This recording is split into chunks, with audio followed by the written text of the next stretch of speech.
on the edge of a cliff.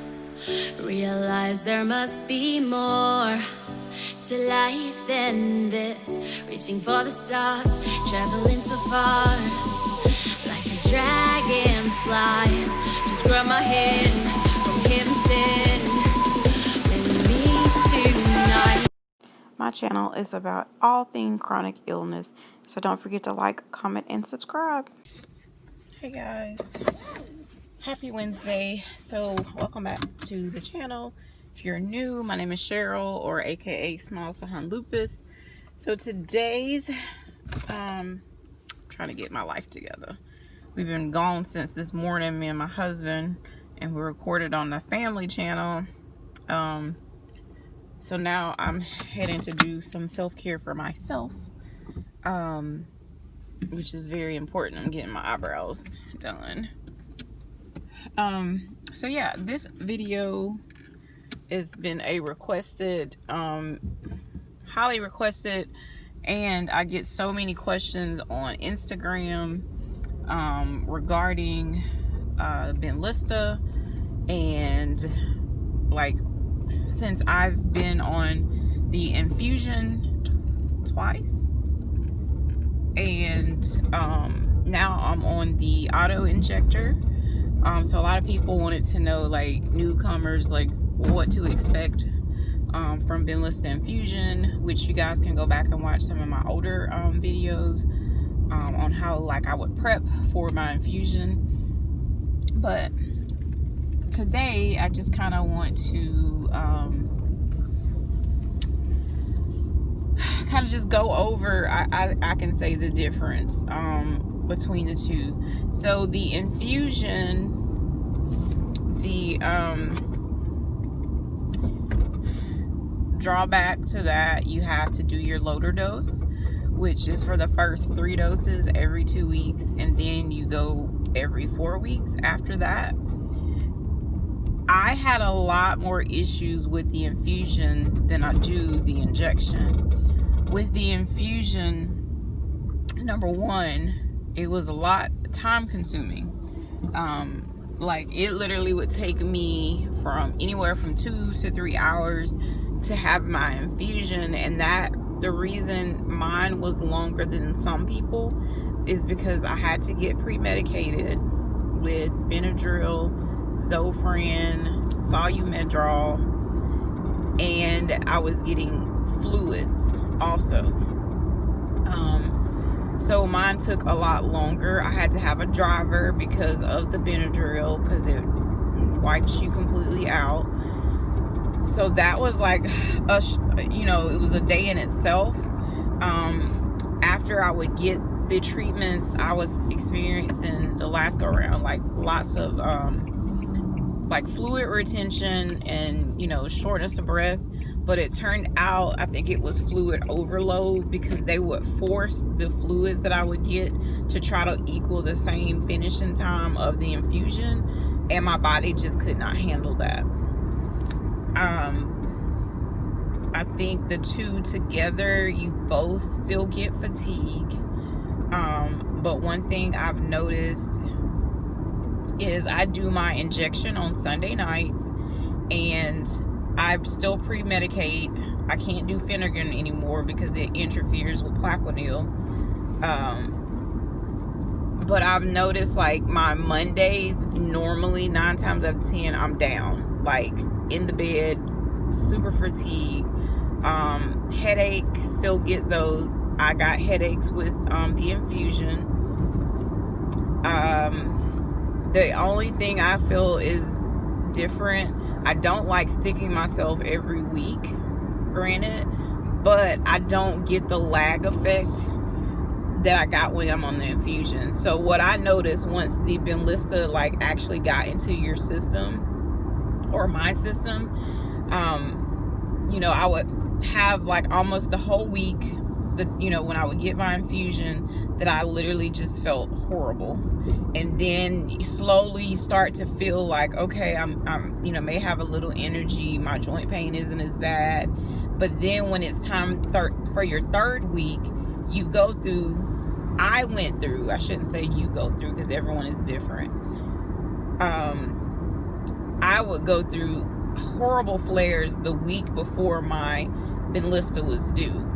And so then it's like, okay, you get your Benlysta and you go all over again. So technically, to me, it was only lasting for like, you would get maybe a week and a half to 2 weeks worth of relief out of something that you got every 4 weeks. Whereas the injection, I'm normally down Monday, Tuesdays, depending.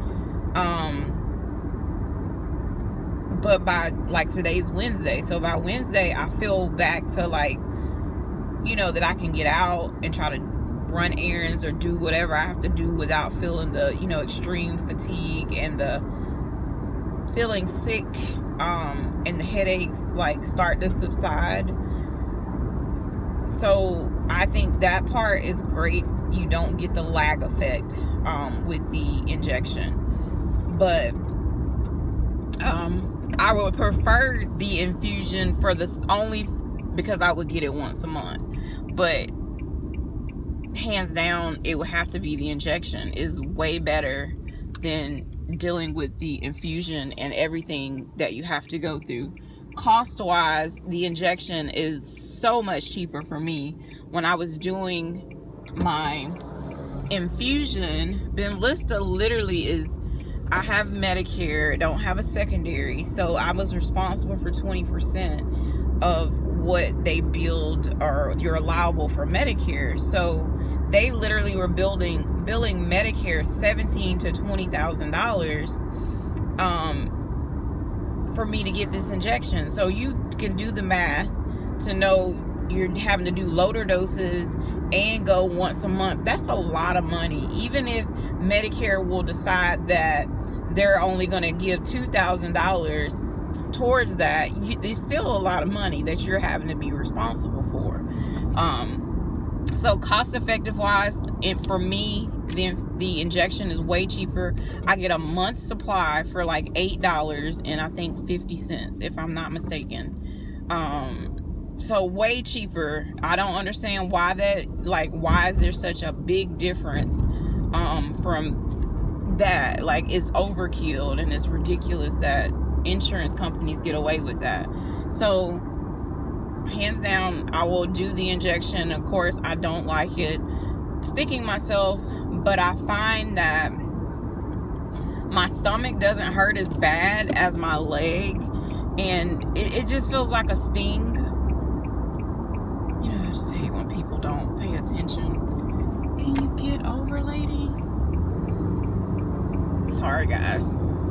People don't know how to drive from a different state. But yeah, I don't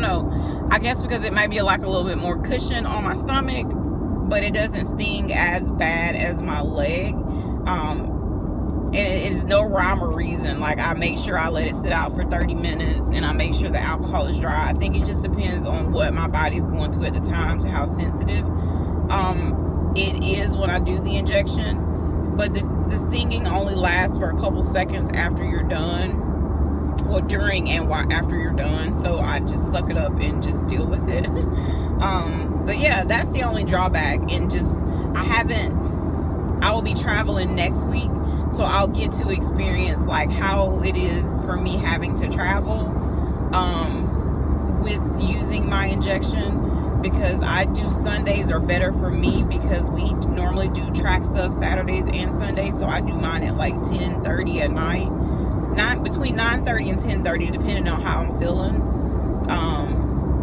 And that way I don't schedule myself for anything on Mondays or Tuesdays if I'm, if at all possible. So comment below if you have any other questions, wanting to know the difference on the two. I really think a lot of people are afraid to stick themselves, but I think it works better to do the injection, because your body doesn't go through that up and down lag motion. And I'm not the only ones that say this. A lot of people say this about Benlysta infusion, about you feel it wearing off in your system, and and it's like a roller coaster. And that's just my opinion, but I definitely think you should be pre-medicated. Every doctor's different, so now I pre-medicate with Tylenol and Benadryl. I'm gonna have to get someone. I am recommended getting some type of essential oils that I can ingest for nausea, like peppermint and all of that, and I never even thought about it. So I'm gonna definitely start checking that out. I need to go to the herbal store that I get my elderberry from. We were on that side of town earlier and I just completely forgot. But yeah, I think because I experience, it's hard to say, I experience headaches and nausea really bad with it. So everyone is different. Some people, like I've been at Infusion, and some people didn't even get any kind of pre-medication. But my sensitivity level to a lot of medications, like I have to make sure, that, it's okay. But yeah, so those are the pros and cons and the differences for the two. Do I notice, like, some mornings when I get up on the Monday after, like my joints, like I'll feel like I'm a new person. It doesn't last but for like the first 30 minutes of once you like fully wake up. But it's different to notice that, wow, your joints aren't as bad. Does it take your joint pain completely away? It does not for me. Does it take my flares away? It does not for me. But I think my flares off of it are a whole lot worse, and they last a whole lot longer than being on Benlysta. Like, I still flare, but I don't feel like my flares are always so severe as they were when I was not on any kind of medication. And speak with your rheumatologist, because it works better when you're taking some type of immunosuppressant or something in conjunction with Benlysta. Because when I did Benlysta the first go round, I wasn't on anything but Benlysta, and then it really wasn't helping. And then they said, okay, now we're going to add the Plaquenil, and then I had a reaction to the Plaquenil, and then I got pulled off. So then when I got back on, at that point I was on Cellcept with the Benlysta, and I felt like the two works. But I kind of like Plaquenil this go around because I had a lot of GI issues when I first started, but I just think that was because my body had to get used to it. And now the only issues that I get with my GI is like if I sleep in and I don't take the Plaquenil by a certain time, it will mess my stomach up. But as long as I take it within a certain time frame, and I take it with food, meaning like if I'm eating a sandwich, I'll eat half of the sandwich and then take it and finish the other half, and I normally don't have any issues. I feel like it's working better this go round than it did the first time. The first time I lost 70 pounds in 3 months. I was so sick. We were thinking I had cancer because my old rheumatologist was too cuckoo to realize that it was the Plaquenil that was making me sick. But yeah, I feel like it's way different this time around. And I think that's because, like, I feel like I'm stronger and I'm not on 20 other medications like I was prior. So I think that makes a big difference, of me going through remission and not being on anything to now, my body can handle it better. But yeah, comment below if you have any other questions about Benlysta, or if you're getting ready to start it. But definitely consider doing the injection. I think you would be a whole lot more surprised. It takes a good still 3 months or so to get in your system.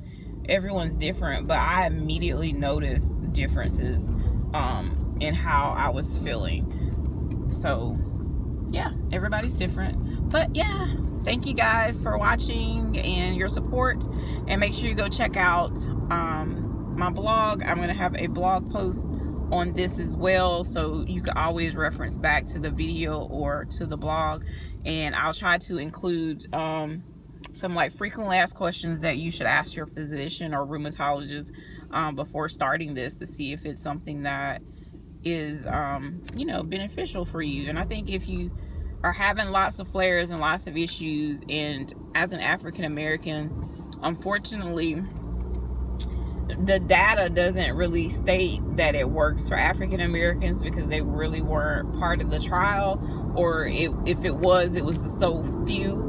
Because, and I get it, trials are important, research is important, and we need it, but if you research in that part, you may not find anything, because there's not a lot of data for African American people. And I kind of feel when you get, you know, you're building up the dose, so you're not getting that full huge dose once a month, so that helps you, because it's shown that a lot of, like, even though this is not a vaccine, but vaccines, African Americans don't require as a high of a dose as a Caucasian person, but yet everyone ends up getting the same dose of vaccine. So I feel like our bodies are different, but I know research is scary for African Americans because of the things that experimentals that were done back in the day with people of color.